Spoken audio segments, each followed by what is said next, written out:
Hari Om Tat Sat. Welcome to Swami Jyotirmayananda Society, a journey to self-realization. Please subscribe for the mystical meanings and to enjoy daily satsang.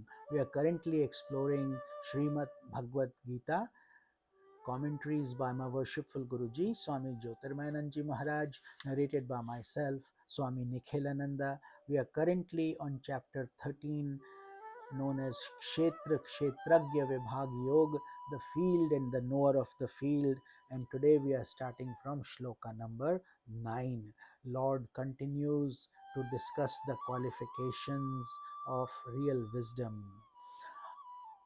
Asakterannabhingashvangaha putradara grihadishu nityam cha samachittatvam ishtam anishtam opapattishu. Non-attachment, absence of the feeling of mindness towards one's son, wife, house and the like, and constant equanimity of the mind under all circumstances, whether desirable or undesirable. So granted, see how difficult these things are. They seem simple, seems like just one quality, but to look at life, death, pain and change all the time is difficult for most people. So this is why God is saying it takes practice and daily introspection. Here God is saying be non-attached, don't be too overly attached to this world, as it's all transient. And then don't say me, mine all the time. Have the absence of the feeling of mindness towards my son, my family, my house and the like.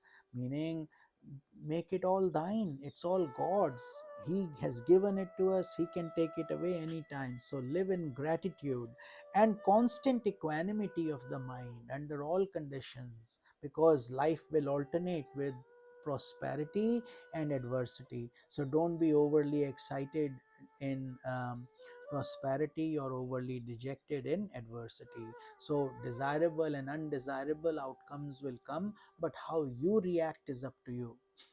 And that's what God is trying to say. Have equanimity. Next shloka. Mai chananya yogena bhaktiravya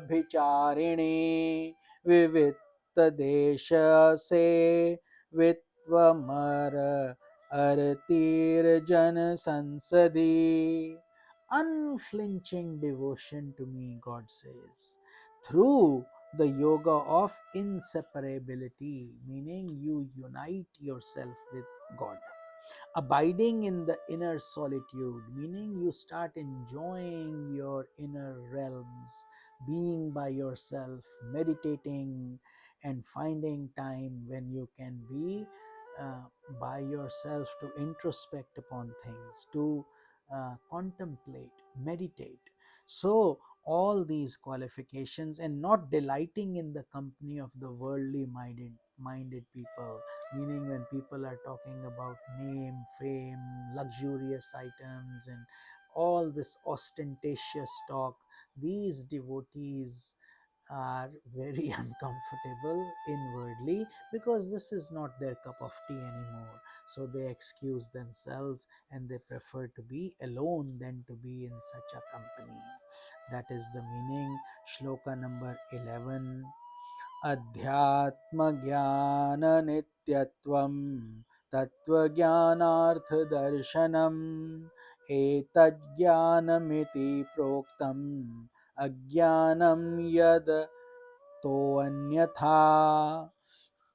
So ever devoted to the knowledge of the self, experiencing the result of the knowledge of truth, all these qualities are indications of knowledge, and ignorance is that which is contrary to these. So here God has simplified a very difficult um, thing. He's basically saying, you want to know me, just know these 20 qualities. Not only know them, follow them, live them, become them. And if you can do so, then you will come to me. There is no doubt about it. But everything, and this is the only wisdom, this is the only pragya, jnana, real knowledge. Everything else is ignorance only. No matter how much quantum physics or other things we study, we are still within time and space. No matter how many accolades we get, no matter how much name and fame we acquire, all that is good from a worldly perspective, but that's it. We've had many lives, and every life we have been one of these things, and when we depart, all that gets left behind. So here God is saying, in this human body, those rare souls who aspire for liberation are indeed very few, and those that who do work should be focusing on these 20 qualities and nothing else. Mind you, nowhere does it say to have name or fame or money or popularity or kids. In fact, it says live simply, live humbly, and see things as transient. As simple as that. Moving on to the next shloka, shloka 12. ज्ञेयं यत्त्व प्रवक्ष्यामि यज्ञात्वामृतमश्नुते अनादिमत्परं ब्रह्म न सत्नासदुच्यते. I will now relate to you that which is to be known, knowing which one attains immortality. It is the Supreme Brahman who is without beginning, who is said to be neither existent nor non existent. So God says now He will further elaborate on this concept, that what is Supreme Brahman, who is that Brahman, why should we acquire it, etc. And 13th shloka, Sarvatah Panipadam Tat Sarvatokshi Shiro Mukham Sarvatah Shrutim Loke Sarvamavritya Tishtati. With his hands and feet everywhere, his heads, eyes, ears, and faces everywhere, that Brahman dwells in this world, permeating all. So, as we often say, God is in every atom. This shloka exemplifies it properly, that God is in everybody, in every hand, and every feet, and every eyes, and every ears and faces, and basically because the essence itself of this world is based upon Brahman, or the supreme consciousness, or God. He is permeating in all, just like you mix sugar in a cup of tea, the whole tea becomes sweet. Whether you drink it from the top or the left, right, or the bottom, it's all sweet. Just like the ocean is all salty, homogeneously. So the word is homogeneously, and God is homogeneously situated in every life form. Moving on to shloka 14. Sarvendriya gunabhasam sarvendriya vivarjitam asaktam sarvabhritchaiva nirgunam gunabhoktrucha.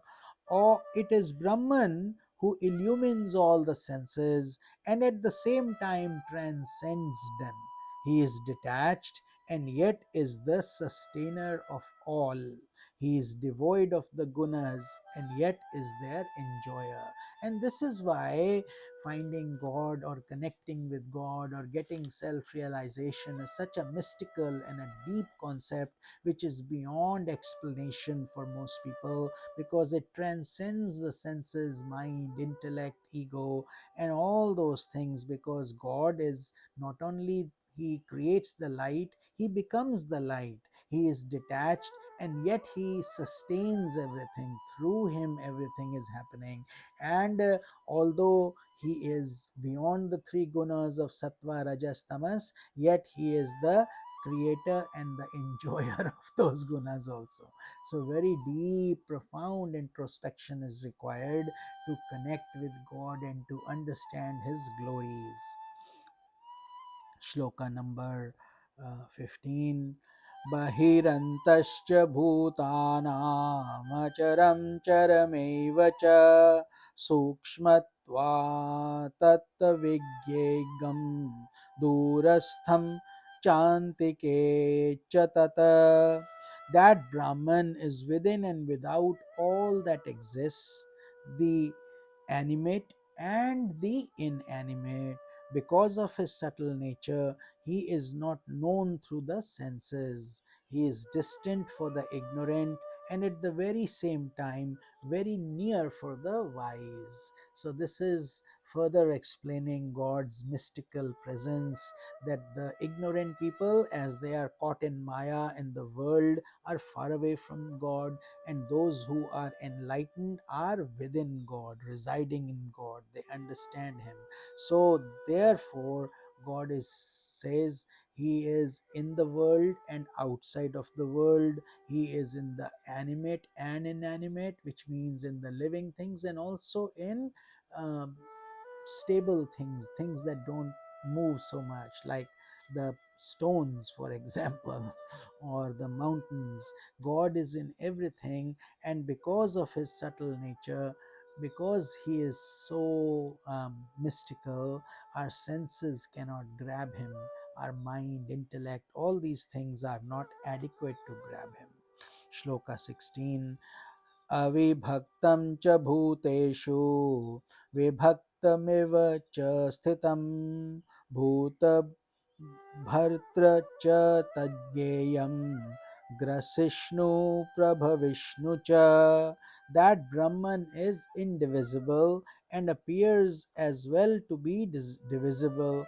He is the sustainer of all beings. He is their destroyer as well as their origin. So it looks like if God is one consciousness, what does indivisible mean? Meaning he cannot be divided. But when we see so much multiplicity, we see plants, insects, animals, and so much life forms, then uh, the same God is fully in it in a microcosmic form, but still indivisible. It's not like God breaks himself into much smaller pieces or tiny fragments and puts himself in us. He, in his entire form, comes within. That's what God is saying by this shloka, that he appears to be divisible because we see so much of him in so many life forms, but yet he is indivisible because of his very nature, and he is the sustainer of all things. And because of him we are breathing, because of him the earth is stable, because of him the sun is shining, the moon comes at night, the seasons change. All this is happening because of the divine self. So he is ultimately the destroyer also when it comes time to dissolution, and at the time of creation he is the source also. That's why we say God is G for generate, O for operate, D for destroy. All these things are done by these divine powers. So in Sanatana Dharma, we have them as Brahma Ji, the creator, Vishnu Ji, the sustainer, and Lord Shiva, the destroyer. So with this, we conclude the satsang, and we will start from shloka number 17 in tomorrow's satsang of Srimad Bhagavad Gita. Hari Om Tat Sat.